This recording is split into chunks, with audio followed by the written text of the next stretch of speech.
Você quer apoiar o nosso canal e nos ajudar a produzir mais conteúdo para você? É simples. Basta você acessar o link da lojinha na descrição sempre que precisar comprar algum produto. Com este simples gesto, você estará nos ajudando muito. Bem, primeira coisa que eu acho que a gente precisa reconstruir é o próprio conceito de oração. Pode ser que a gente tenha aprendido que rezar é uma postura que a gente assume de vez em quando ao longo do dia, quando eu faço o sinal da cruz, quando eu me coloco diante da palavra, quando eu me coloco diante do Santíssimo, quando eu me coloco lá na igreja, ou quando eu me coloco na solidão do meu quarto. E, claro, tudo isso é modelos de oração, né? E esta oração, ela é fruto de disciplina. A gente tem que desafiar a vontade. Não pode ser fruto apenas da nossa vontade. A oração não pode ser fruto de uma obrigação, mas ela também não pode ser um cabresto solto, né? A gente precisa ter a nossa disciplina de oração, sobretudo no que diz respeito ao estudo da palavra. E o estudo da palavra, a oração, a partir da palavra que a gente chama de Lectio Divina, né, que é um modelo de oração pautado, feito a partir da palavra, ele é absolutamente enriquecedor, porque ao mesmo tempo que você reza, você toma conhecimento da palavra, que é uma carência entre nós católicos. Então, quando você tem a prática de disciplinadamente, todos os dias, qual é o evangelho de hoje? Você tem ali, e isso não depende de vontade, né? Você sabe que você tem aquele compromisso com a palavra. Porque muitas vezes nós confundimos a qualidade da nossa oração com a emoção que ela nos desperta. Às vezes a gente acha que a gente só rezou se ficou emocionado. Isso não é verdade. Oração não é sinônimo de emoção. Pode ser que em muitos momentos da sua vida você vá rezar e você não vai sentir absolutamente nada no seu coração. Mas não significa que você não esteja rezando. É claro que a gente gosta da emoção da oração, mas nem sempre ela vai acontecer. A nossa oração pode também ultrapassar este momento consagrado, digamos assim, esse encontro marcado com Deus. Eu particularmente acredito que a oração é uma forma de ser também. Tenho lá o meu momento com a palavra, tenho a minha oração, a minha devoção, enfim, aquilo que faz parte da minha afinidade, né, com Deus, daquilo que eu gosto de fazer como disciplina, mas tenho também que cultivar uma atitude interior, que é muito mais que estar de joelhos. Às vezes nós andando no centro de uma cidade, nós podemos estar muito mais ligados em Deus que necessariamente sentado lá fazendo a leitura do Evangelho. E nós precisamos ter a sensibilidade de rezar o dia a dia. Então, hoje aconteceu uma coisa desagradável lá no seu trabalho. Será que aquela não é a verdadeira matéria-prima da sua oração hoje? No momento em que está acontecendo. No momento em que você toma consciência de que aquilo é a matéria-prima da sua conversão. Veja bem, oração está diretamente ligada à conversão, porque uma motiva a outra. À medida que eu me converto, eu quero rezar. À medida que eu rezo, eu quero me converter. Então você descobrir ali, no seu trabalho, na qualidade daquilo que você faz, você descobrir que tudo isso é rezar. Atender bem um paciente que chegou no seu consultório é rezar. Porque você reza na prática, você reza na concretude da vida. Você ensinar bem como professora, uma disciplina ali dentro da sala de aula, faça disso uma oração.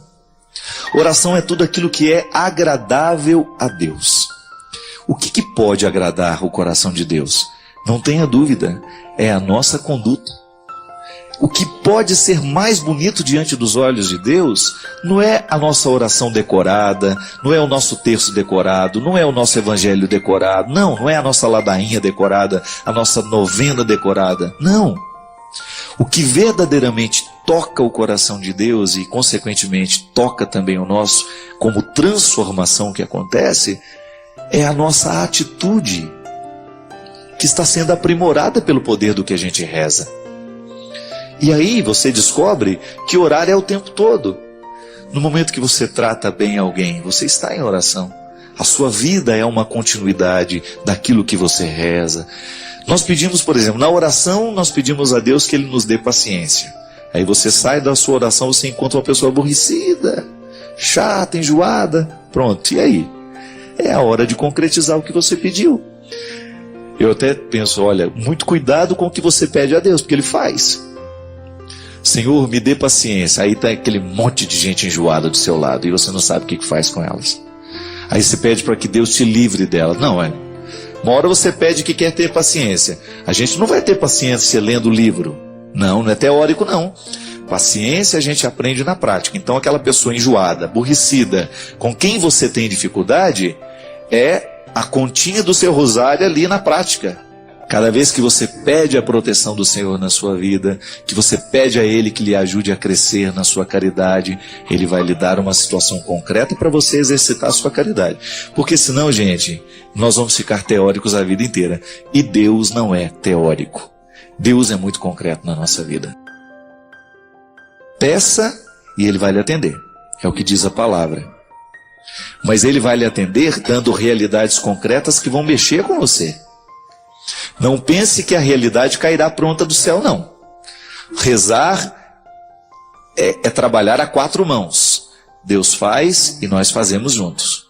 Então, se queremos ter paciência e pedimos a Deus que Ele nos dê paciência no momento da nossa oração, você pode ter certeza que na vida prática você vai se confrontar com situações que vão ter que extrair de você a paciência. Senão a sua oração não vai ter efeito. Você vai pedir, Deus vai lhe dar a situação para você mudar, mas você não vai mudar porque você não fez o esforço que a oração pede. É o desdobramento da oração, é a atitude concreta. Você parou para pensar nisso? Que às vezes a vida não está dando certo, é porque você nem sabe exatamente o que você está precisando. Às vezes nós ficamos tão aflitos, tão angustiados, e não sabemos por quê. Faltou chegar ao ponto-chave. Faltou descobrir o ponto nevrálgico ali, onde de fato está iniciando o conflito. Paciência, né? A gente não tem paciência nem para descobrir o que está nos angustiando. Paciência é um movimento interior, né, que nos faz. Eu acredito que ela tenha o poder de nos fazer perceber a vida, as delicadezas do tempo. Porque sem a paciência, a gente pode incorrer o risco de não perceber o que de fato merece ser percebido. Mergulhar no coração da paciência, perceber a raridade da vida. É tão bonito isso em nós, quando a gente fica atento a perceber o que é raro na vida. Às vezes os nossos olhos, tão apressados, não nos conduzem ao coração dessa raridade. Minha gente, às vezes nós somos tão negligentes na percepção disso, que às vezes nós desperdiçamos 1 mês, 1 ano, 10, 20, colocando o nosso empenho numa realidade que nem era para aquele momento. E é por isso que é tão interessante a gente desenvolver a habilidade de dizer não e de dizer sim. Porque essa é uma habilidade que só a maturidade nos traz. Que às vezes, porque somos imaturos, nós não sabemos nem dizer não. Não sabemos olhar as urgências do tempo. Então a gente vive para agradar o outro. Não. Antes de agradar o outro, você precisa perceber o que a vida está pedindo de você. Que nem sempre aquilo que você pode fazer para agradar o outro, está em consonância com aquilo que a vida está pedindo de você. Mesmo que para a gente crescer, nós temos que ter coragem de cortar muitas coisas. Muitas vezes nós matamos a nossa vida, ou matamos a oportunidade de viver bem, porque nós não somos capazes de fazer a leitura correta do que o tempo está nos pedindo. Porque é assim mesmo. Cada dia o tempo vai nos pedir alguma coisa. E é esse olhar atento que vai dando a gente essa condição, essa clareza de perceber o que de fato hoje grita pelo meu nome. O que de fato hoje chama por mim? Qual é a realidade hoje que é inadiável? É interessante porque, às vezes, a nossa maneira de viver nos priva até mesmo dessa percepção. Nós estamos muito estranhos a nós. Não é estranho com o outro, não. É estranho a nós mesmos. Estranhos a nós mesmos. A Sagrada Escritura diz: tempo de matar, tempo de fazer nascer. Tudo depende da percepção aguçada que nós precisamos ter para olhar o momento presente e descobrir o que de fato merece o nosso empenho. Quantas vezes eu na minha vida me empenhei no lugar errado, na questão errada. E depois não tem como ser feliz. Não tem como eu descobrir um contentamento sabendo que o meu empenho não foi onde deveria ter me empenhado. Não há possibilidade de eu me sentir realizado, de sentir-me bem com as minhas escolhas. Porque o que vai fazer com que eu me sinta bem é olhar para o contexto das minhas escolhas e ficar confortável com aquilo que foi escolhido. Há momentos que a própria vida te mostra a necessidade de chorar, de jogar para fora os seus excessos, de não ter medo da tristeza, de permitir que essa tristeza cave dentro de nós as suas riquezas e que nos ajude a encontrar a pedra preciosa que só o sofrimento poderia nos levar a conhecer. Depois vem o riso. O riso não nasce por acaso. O sorriso é o resultado da lágrima bem chorada. O sorriso é o resultado final de um processo de luta que nós estabelecemos, de observar dia a dia qual é o empenho que aquele dia me pede, o que hoje eu preciso fazer para ter o direito do sorriso amanhã. E é bom, você sabe por quê? Porque à medida que nós estamos passando o perrengue, sabendo que ele será construtivo, já nascem pequenos sorrisos ao longo desse processo. Quando a gente fala de um sorriso final, é apenas a metáfora de um processo bem feito, bem vivido, né? Que às vezes nós ficamos sem alma. O corpo precisa de alma. Sim, eu preciso de sustento para a minha vida. Eu preciso de significar a minha matéria. Eu preciso colocar alma em tudo aquilo que sou eu, até na casa onde eu moro. Eu sempre saio de casa, e agora eu fiquei 17 dias fora de casa, e a vida tem me ensinado que a casa não é um aglomerado de paredes. A casa é um sentimento que me ocorre. Não é só uma construção material, não. Padre, sou católica, estou viúva há 9 anos, meu esposo faleceu em um acidente, temos 2 filhos, e meu esposo sempre foi extremamente preocupado com os filhos. E sempre que algo ruim, algum problema está para acontecer com eles, tenho sonhado muito com meu esposo. E no sonho ele me diz que os meus filhos estão precisando de mim. E essa situação tem me incomodado muito. Gostaria de saber o que o senhor pensa sobre isso. A gente precisa tomar uma distância, às vezes, quando o assunto é o sonho que a gente tem com quem já morreu, os recados que nós recebemos dessas pessoas, né?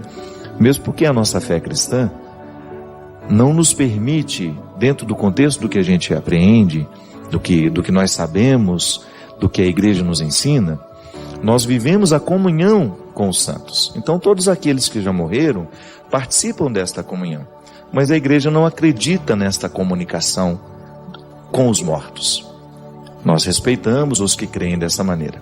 Então nós temos uma maneira de interpretar muitas vezes isso que nós chamamos um recado do outro para nós através de sonhos.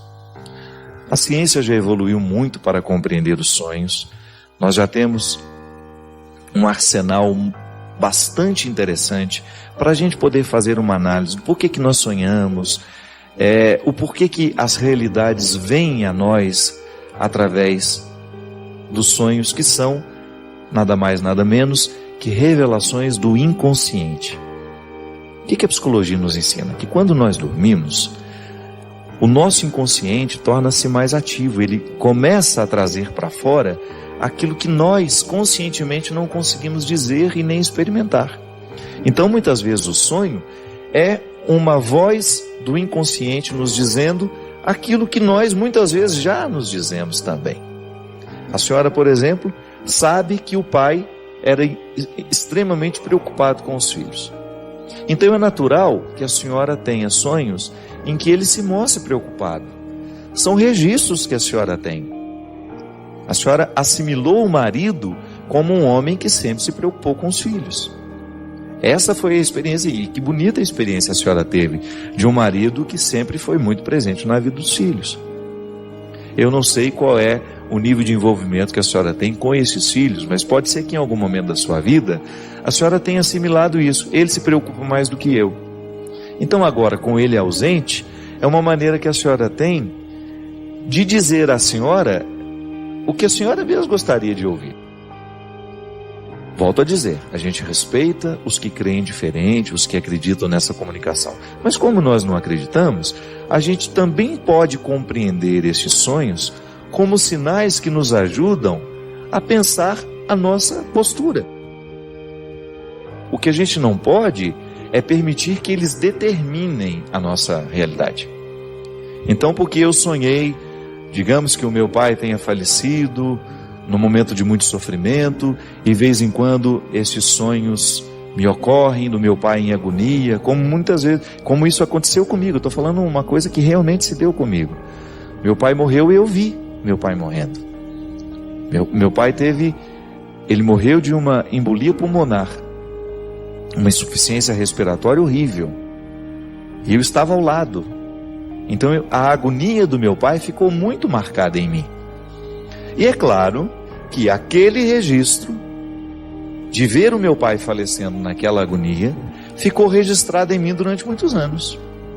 Então, de vez em quando eu tinha sonhos que meu pai estava agoniado, triste, apavorado com a morte. Então, se eu quisesse fazer uma leitura diferente dessa que eu estou fazendo, eu poderia dizer: o meu pai não está num bom lugar na eternidade, ele está padecendo, está assim, está assim. Tudo bem, rezar por aqueles que já morreram é uma coisa. Agora, a gente ficar criando situações para a gente poder, é como se a gente ficasse minando a paz da gente, não é verdade? Porque o que eu posso alterar na realidade do meu pai? Mas infelizmente, porque eu tenho registros daquela morte que ficaram no meu inconsciente, quando eu durmo, enquanto eu estou acordado, eu posso até controlar, não vou pensar nisso agora. Vou substituir aquela imagem ruim da morte do meu pai por lembranças boas ao longo da vida dele. E faço isso, porque o meu consciente é uma ferramenta que me ajuda. O consciente, essa realidade que eu estou agora, eu estou consciente do meu momento. Então eu tenho todos os recursos dessa consciência. Vou pensar com sensatez, vou pensar com racionalidade, vou colocar isso: não, os mortos não voltam, os mortos não poderão me fazer nada aqui agora, igual ter medo de quem já morreu, né? Você racionaliza o medo. Por que eu tenho medo se eu sei que eles não podem voltar e me fazer algum mal? Então essa é a minha convicção, pode não ser a sua. Eu estou falando para aqueles que acreditam igual a mim. Eu não acredito que um morto possa me dizer alguma coisa. Agora, eu acredito que toda a memória do morto em mim possa me dizer. Por quê? Porque isso é um registro inconsciente. O outro não morre totalmente, ele fica dentro de nós através das lembranças, da saudade, do amor que a gente ama. Então, então no momento que eu durmo, eu perco esse controle. Eu costumo até dizer que de madrugada eu perco 70% da minha inteligência. Porque às vezes eu acordo e eu penso cada bobagem, cada absurdo, que eu, ao longo do meu dia, eu não penso.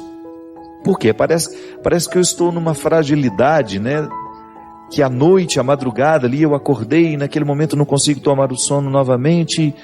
Então parece que ali naquele momento existe uma janela dentro da minha inteligência que me faz pensar absurdos, bobagens. Então a gente fica dimensionando os problemas, eles ficam muito maiores do que são. De madrugada os problemas ficam muito maiores do que são. É impressionante. É por isso que a gente precisa administrar bem esses momentos. Então tudo bem.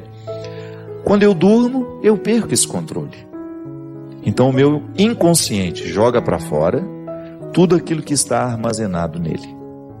Então as memórias que eu tenho do meu pai falecendo naquela agonia retornam. E às vezes só o tempo vai corrigindo isso de nós, Dona Maria. Então fica tranquila. Peça a Deus para que o inconsciente da senhora jogue tudo para fora, tudo aquilo que ficou mal resolvido, né, ou bem resolvido, que a gente guarda tudo, para que aos poucos essa presença do marido na vida da senhora se torne natural, se torne uma saudade bonita, que não vá provocar mais esses desconfortos. E eu sei exatamente o que a senhora está falando, porque eu vivi muito isso na minha vida, com a morte do meu pai e também depois com a morte da minha irmã. Então a gente perdeu alguém que é muito próximo a nós, esses registros ficam. Eu estou enfrentando isso agora com a morte da Cleo. De vez em quando tenho sonhos bonitos com ela, mas de vez em quando tenho sonhos horríveis. Naquela triste experiência que eu tive de estar também no último dia de vida dela, de vê-la agonizando e de depois estar lá, naquele IML, reconhecendo o corpo dela. Claro que isso é traumático para a gente. É uma pessoa que você ama. É uma pessoa que até então cuidou de você, que foi sua amiga, que foi sua irmã, que foi sua mãe. A gente não sabe o que o outro se torna para nós no momento que a gente ama. Fica grande dentro de nós. Então hoje eu tenho também, muitas vezes, acordado no meio da noite com pesadelos horríveis com a Cleo. Mas eu tenho consciência de que não é a Cleo me dando recados, sabe? Porque eu creio na generosidade divina, eu creio no amor divino que já acolheu a Cleo. Eu creio mesmo na profunda misericórdia de Deus. Olhando para a vida que ela viveu, para a mulher que ela foi, eu não tenho dúvida de que ela já está na eternidade desfrutando o que há de melhor. Tudo aquilo que minha fé me promete, eu acredito que ela esteja recebendo lá. Então eu racionalizo e penso, isso é um registro meu, não é dela em mim, não é ela querendo falar isso para mim, não, sou eu que tenho aqui agora que administrar esse luto com todo o peso dessas lembranças, porque o nosso erro está em a gente pensar que o outro é que está dizendo aquilo para a gente. Eu estou tendo estes sonhos com meu marido, porque ele está num lugar muito ruim, ou então eu estou tendo estes sonhos com meu marido, porque vai acontecer uma coisa muito ruim com os meus filhos, e ele está me avisando. Coisas ruins aos nossos filhos acontecem mesmo quando ninguém nos avisa. E que pretensão é essa de que a gente pode impedir muitas vezes a vida de acontecer? Que garantia nós temos de que estaremos vivos na semana que vem? É uma pretensão boba. O que a gente precisa fazer é diariamente rezar e pedir a Deus para que Ele nos ajude, Ele nos esclareça, para que a gente tenha sabedoria de tomar as melhores decisões. As decisões que nos trarão saúde, que nos trarão vida, que nos livrarão dos perigos. Isso sim a gente precisa pedir. Então, o sonho, ele é um registro que me pertence. Não é o outro que está me dando recado através dos sonhos. Volto a dizer, você tem o direito de pensar diferente de mim. Você tem o direito de crer diferente de mim. É assim que eu creio. Essa é a perspectiva que o cristianismo me dá, o catolicismo de maneira especial. O catolicismo me diz isso. Eu estou lhe dizendo o que a igreja nos ensina. Que os sonhos, em consonância com a ciência, são registros do inconsciente. São recados que o nosso inconsciente nos manda. Aí tudo bem, você pode dar uma dimensão mística a esse sonho, mas jamais pode permitir que ele seja uma determinação daquele que morreu sobre a sua vida. Então o outro não tem essa possibilidade de fazer isso. Eu acredito que quando nós começamos a investigar de maneira humana os nossos fenômenos, a gente tende a resolver melhor as coisas. Tenho muito receio quando questões humanas são tratadas de maneira sobrenatural, sendo elas tão naturais em nós. Será sempre um perigo tratar questões humanas de maneira sobrenatural. Por quê? Porque a gente abre mão dos recursos humanos que são favoráveis a nós, inclusive a ciência, a psicologia, nos ajudando a compreender o significado dos sonhos na nossa vida. Senão a gente vira meio bruxo, né? A gente vai dar um significado sobrenatural àquilo que não é sobrenatural. Nós temos profundo respeito às realidades sobrenaturais, mas também precisamos respeitar às realidades naturais. Eu acho que é uma maneira muito inteligente de viver uma fé encarnada. Deus não nos coloca fardos, Ele nos alivia. Porque essa é uma consequência natural daquele que se empenha no processo de mudança. A gente vai ficando mais leve.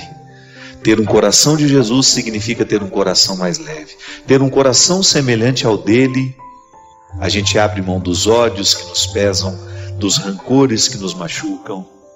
E aí a gente vai ficando, assumindo uma leveza humana que é um projeto muito interessante. Ouso dizer, é um projeto muito inteligente, que só os sábios saberão compreender. Nós não temos o direito de perder a nossa vida ao lado de pessoas, de situações que nos façam perder. Foi Ele mesmo que nos disse: de nada vale ganhar o mundo se você perder a própria vida. De nada vale ganhar o mundo se nós perdermos a própria vida. Talvez você esteja pensando, e é verdade. Em muitos momentos da sua vida você foi infeliz porque alguém negou o que você era. Não lhe deu a oportunidade de ser quem você era. Aí, minha amiga, é um desastre. Quando nós não somos interpretados de um jeito certo, quando o outro olha para nós do mesmo jeito como ele olha para uma parede, ou para um quadro na parede, ou ele olha para nós como se fosse um objeto de decoração na vida dele, você corre o risco de estar sendo objetificado. Perdeu a identidade. Deixou de ser. Entrou na dimensão do fazer da maneira mais cruel que um ser humano pode entrar. E às vezes, nós vamos ficando cansados e a vida vai ficando um fardo para nós, porque nos falta essa coragem de romper com aquilo que nos faz ficar perdidos. Você é um território sagrado. Dizer que você é um filho do céu, mesmo que você já tenha errado muito na vida, mesmo que você já tenha fracassado muito, não importa. Hoje é dia de recordar que você é um território santo. E ao reconhecer que é um território santo, você tem o direito de desfazer todos os acampamentos irregulares que porventura aconteceram na sua vida. Pessoas que chegaram, estruturas, mentalidades, coisas que de repente foram tomando conta de você e que lhe transformaram num objeto, num bem de consumo. E infelizmente você acostumou a viver assim, mas sabe muito bem lá dentro, no fundo do coração, sabe que este incômodo precisa terminar, porque a sua realização é que está em jogo. E nós não temos o direito não, gente, de brincar com a nossa realização. Nós não sabemos quanto tempo a gente tem, não é verdade? Quanto tempo nos resta para a gente ser quem a gente é? Não vamos ficar perdendo tempo com o não ser, ou com realizar o sonho do outro, porque ele me imaginou assim, assim, assim. Não. A vida é urgente e nós precisamos viver com muita disposição a oportunidade de ser hoje, aqui, neste momento. Hoje é Jesus nos dizendo isso: vinde a mim todos vós que estáis cansados. Porque quando nós estamos escolhendo errado, a gente fica cansado mesmo. É sempre muito desgastante. É sempre muito desgastante quando nós estamos com a percepção de estarmos no lugar errado, fazendo o que é errado, com as pessoas erradas. É cansativo. Mas você não é um caso perdido por estar cansado. E Ele oferece essa possibilidade de dar o descanso, de nos oferecer esse descanso. E como é que nós descansamos, minha gente? É ficando acomodados? Não. Nós podemos descansar quando, com muita consciência, com muita responsabilidade, a gente caminha na direção do contexto certo. Quando você fala: olha, a partir de hoje, tudo que está ao meu redor, todos que estão ao meu redor, precisam facilitar a minha salvação. Porque em algum momento você pode descobrir, você de repente, através desse programa, através de uma leitura que você faz, através de uma palavra, você de repente descobre que você está vivendo a condição de objeto. E que na condição de objeto, nenhuma felicidade pode ser possível à vida humana. E que nós não temos o direito de objetificar ninguém, nem tampouco aceitar ser o objeto do outro. É a vida.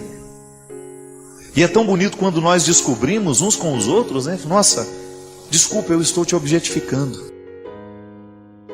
Eu não estou deixando o seu ser livre. Eu não estou permitindo que você seja você. E o amor nasce disso, dessa capacidade de respeitar esses limites e de compreender que o outro está em processo de transformação, não naquilo que eu quero, mas naquilo que Deus quer para ele. E nisso consiste o amor humano, em acelerar o desejo de Deus na vida daquela pessoa. Para isso nós nos amamos, não é? Aí a gente identifica, sempre olhando como a gente propõe, né? Que na nossa vida nós precisamos rever o nosso jeito de viver constantemente. É um exercício de conversão. A gente lançar uma luz sobre o nosso modo de viver e ter coragem de reconhecer onde é que nós não fomos semelhantes. Qual foi a atitude de hoje que, ao invés de lhe fazer avançar na semelhança com Jesus, lhe fez retroceder? Qual foi a palavra que você disse hoje que não lhe fez ser semelhante a Jesus? Qual foi o pensamento? O que você pensou hoje? Até mesmo na relação com os outros, né? Pode observar. Muitas vezes nós não mudamos a atitude é porque a gente não muda o jeito de pensar. É interessante como isso se dá muito na realidade quando eu tenho dificuldade de conviver com alguém. Se não muda o jeito como eu interpreto o outro, não vai mudar o meu jeito de tratá-lo.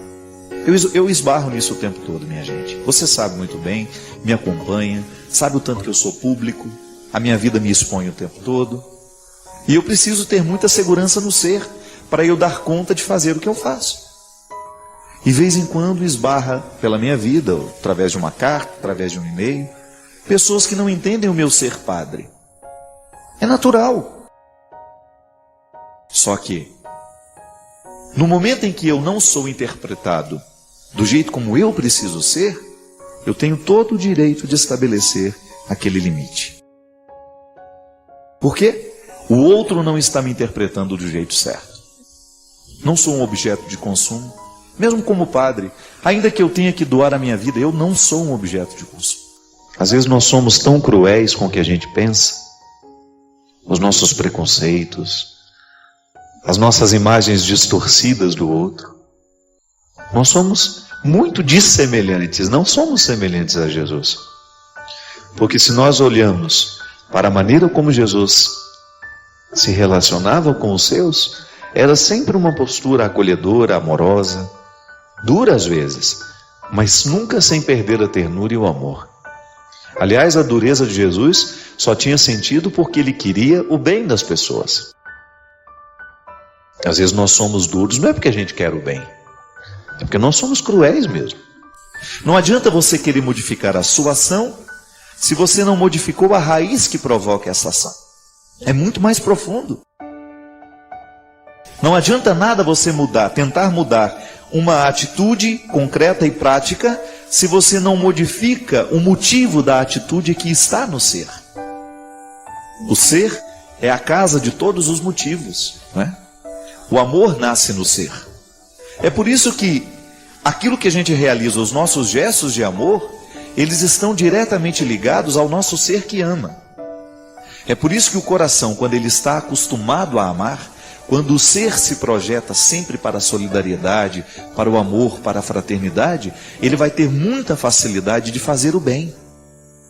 Porque de alguma maneira ele já está orquestrado por um motivo maior interior que o radica naquela situação. O gesto que eu faço, ele pode ser até bonito, pode ser até bondoso, mas pode não ter amor. Por quê? Porque falta muitas vezes uma conexão entre o meu coração e o meu gesto. E quando é que eu vou obter as graças de ter um coração semelhante ao dele? Quando a vida for difícil, gente. Quando alguém me ofender. Então não é quando alguém me elogia que eu aprenda a ter um coração semelhante ao dele. É quando alguém me ofende, quando alguém me machuca, com um gesto, com uma palavra, quando alguém me trai, quando a cruz da solidão pesa sobre mim, quando alguém me injustiça, quando alguém me calunia, quando alguém olha, para nós, faz uma fofoca, uma calúnia, quando alguém nos desrespeita, é nessa hora que nós vamos ter a necessidade de ter um coração semelhante ao dele. Para quê? Aquilo que nos injustiça, aquela palavra que nos fere, que nos machuca, não tenha o poder de nos fazer perder a direção. E sabe que eu fico pensando que na vida nós somos muito carentes de situações que provoquem o nosso ser. Porque às vezes a gente faz tanto, a gente trabalha tanto, nós caímos numa vida de tantas atividades que a gente corre o risco de viver sem conhecer o que a gente é. Porque muitas vezes a vida prática estimula o nosso fazer e não o nosso ser. E é por isso que eu preciso ter os meus momentos de cultivar quem eu sou. É por isso que as religiões nos ensinam a meditação, o silêncio, a oração, a contemplação. Aí se você sai do campo da religião, você entra no campo da arte, por exemplo. Você vai a um espetáculo, você vai assistir uma ópera, você vai assistir um teatro, um show musical. Tudo aquilo está lhe proporcionando um esquecimento do que você faz e uma recordação daquilo que você é. A boa música nos faz mergulhar no contexto do ser. E é por isso que a nossa maturidade humana depende dessas visitas que nós fazemos ao ser. Porque é no ser que a gente modifica o que faz. Por isso que é bom a gente ouvir pessoas que estejam comprometidas com o bem da gente. Ela não vai nos enganar. Por isso é bom conviver, trabalhar, dividir a nossa vida com pessoas que estejam comprometidas com o nosso bem. Porque você vai fortalecendo dentro de você essa salvação. Há muitas pessoas que estão interessadas na nossa perdição, porque não nos amam. Não estão comprometidas com a nossa verdade pessoal, não estão comprometidas com o nosso projeto de vida, nos tratam de qualquer jeito. Você não é um objeto de consumo. E muitas vezes as pessoas se aproximam de nós com um desejo tão ganancioso de serem as nossas administradoras, Por quê? Está te interpretando errado. Muitos casamentos dão errado por causa disso. Porque o marido interpreta a mulher como um bem de consumo. Não interpreta ela como um ser humano que tem vontades, que tem desejos, que tem sonhos. Então a atitude, muitas vezes, que cerceia, que agride, só vai ser modificada no momento em que o marido olhar para a mulher e interpretá-la de um novo jeito. Aí há liberdade. E na liberdade nós podemos ser irmãos, podemos ser amigos, podemos ser felizes, porque ninguém está impedido de ser. É por isso que Jesus fala, e ele aconselha aos seus naquela época, que a gente precisa ter um coração semelhante ao dele. Porque se a gente luta para ter esse coração semelhante ao dele, a sabedoria vai nos ajudar a discernir se o contexto está favorável para a salvação ou se o contexto está favorável para a perdição. Particulariza essa palavra hoje. Pensa o que essa palavra representa na sua história hoje. Olhe para o contexto mais íntimo da sua história hoje. Particulariza isso. Você está hoje enfrentando, enfrentou situações, estabeleceu vínculos hoje que favorecem o contexto da sua salvação ou favorecem o contexto da sua perdição? É possível ser muito concreto nessa reflexão. Então, antes de fazer o que Jesus faz, eu sou convidado a ser quem Ele é. Essa é a ousadia da proposta cristã, para mim, para você. E ao dizer que eu sou filho do céu, eu estou assumindo na minha vida o compromisso de ser com Jesus. E aí, naturalmente, eu vou ter os mesmos gestos que ele tem, as mesmas atitudes. Mas a palavra primeira é ser. Eu sou cristão. E porque sou cristão, as minhas atitudes nascerão naturalmente cristãs. Naturalmente é uma palavra difícil, né? Porque nem sempre é natural o nosso gesto cristão. Mas é porque falta a conversão do ser. Que a vida cristã não é outra coisa senão você zelar diariamente pelo contexto da sua salvação. Tome posse disso. Ser salvo consiste em você zelar pelo contexto da sua salvação. Aí você olha para a vida que você vive, as pessoas que têm autoridade sobre você, influência sobre você, os livros que lê, a música que escuta, o programa que assiste, aquilo que a gente deixa guardar na cabeça e no coração. Esse é o contexto da sua salvação, ou não. É o contexto também, pode ser o contexto da perdição. Não adianta. Não temos como negar. Esse contexto humano é onde Deus pode agir, ou ele pode ser privado de agir.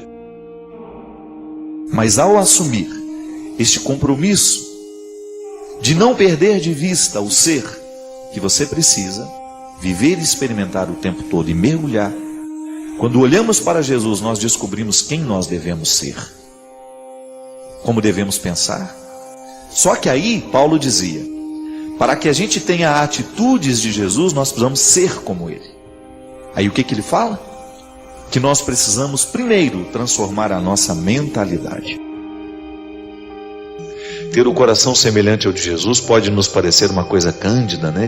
Distante de nós. Isso é para os beatos, não.